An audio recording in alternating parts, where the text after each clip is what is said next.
Welcome to the Dla Piper video blog from the Climate Change Conference in Durban, South Africa.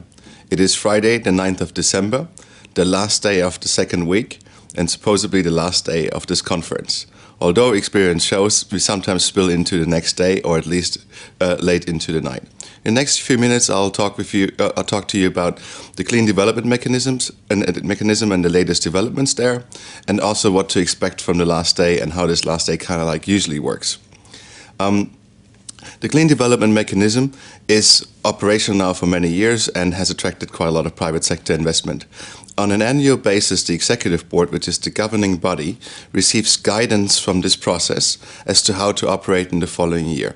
This is supposed to be technical guidance and allowing the Executive Board to better understand how the parties want it to operate.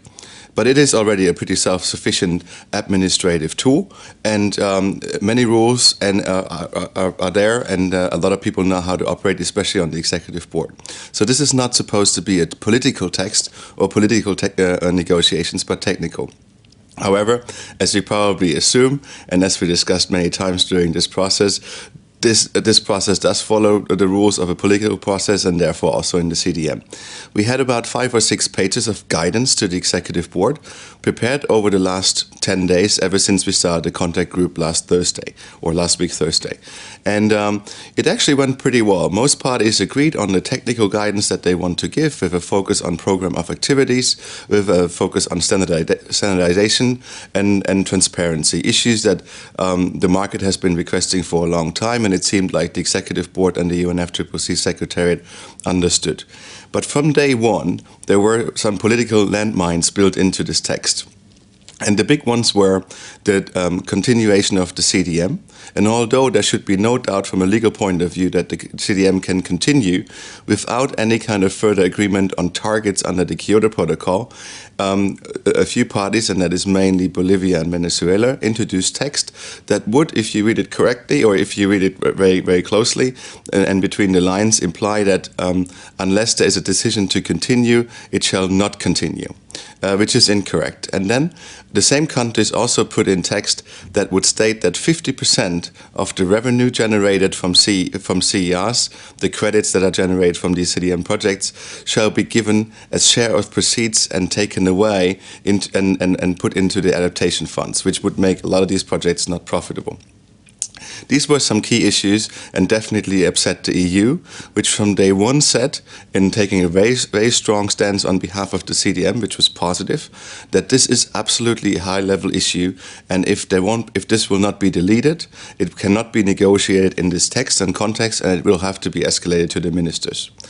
It became a little bit difficult since Brazil supported Venezuela and Bolivia initially. However, I would believe that the Brazilian negotiators do understand that this is a technical guidance, and the issues introduced by Bolivia and Venezuela are political issues, and therefore it should be deleted. And we saw good signs last night that this will be the case. We've been sitting in this room until 1 o'clock last night, trying to thresh these issues out. And in addition to those macro issues, only 2, also I think very important issues for developing countries remained, with the most important one being the stakeholder consultation. This is a sensitive issue because the EU proposed language that would give arguably the CDM Executive Board more rights to look at the local level and the project on a local national level in the host country and see if they meet whatever requirements the CDM Executive Board would impose. And developing countries view this very clearly as an infringement of their sovereign rights to regulate projects and permitting of projects on their own soil. And this seemed very difficult to be resolved. Some compromises were tried to be made, and in a very unusual move, we have another contact group scheduled today, this afternoon, from 3 o'clock till 4:30 to discuss this particular guidance. This is unusual because normally on the last day you try to avoid contact groups, and you try to have agreed last night on a text that would then be proposed today to the plenary and hopefully agreed. So we only have 2 contact groups open at this point in time. The one is the CDM one, and the other one is, I think, on national policies and adaptation. I'm not 100% sure why this is contentious at the moment. And then We are at the moment moving into the plenary. This morning at 10 o'clock, the plenary will start. We have four open sections still. We have the COP, the MOP, the AWG LCA, which is under the convention, the ad hoc working group, and the same ad hoc working group under the Kyoto Protocol. If you've been following us throughout the last 2 weeks, you know that the agenda has been, for these sessions, has been adopted in the first 2 days. And each of those agendas has a number of agenda items. What has to happen if we want to close this COP, we actually need to go through the entire agenda and agree final decisions for each of the open agenda items. And this will start today at 10 o'clock. We will start, I think, with the Kyoto Protocol, followed by the convention and then the various different AWGs. Now, yesterday we talked about this big text, the final outcome, the outcome of the Indaba, the gathering of the elders. And this is still ongoing, and this will be something that most likely will be adopted in addition to the various different agenda items to be closed, or will be packaged under the LCA.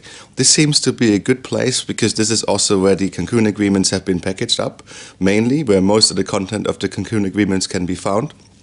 And in the AWG LCA, there is a mandate to discuss long-term shared vision, finance, targets, MRV, monitoring, reporting, and verification. And so this is a good, and these are, as we discussed yesterday and in the previous days, these are the big issues here. And so therefore, we do expect, or I do expect these issues to be addressed right there in the LCA, and a final text, the Indaba text, the ministerial text, to be proposed from there.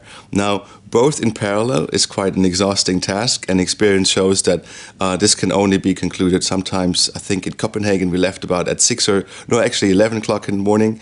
It was a little bit earlier the last time at the last COP in Cancun, but expect this to last all throughout the night. My flight is booked back at 1:40 to Cape Town and then back to London, and I sure hope we can finish by then.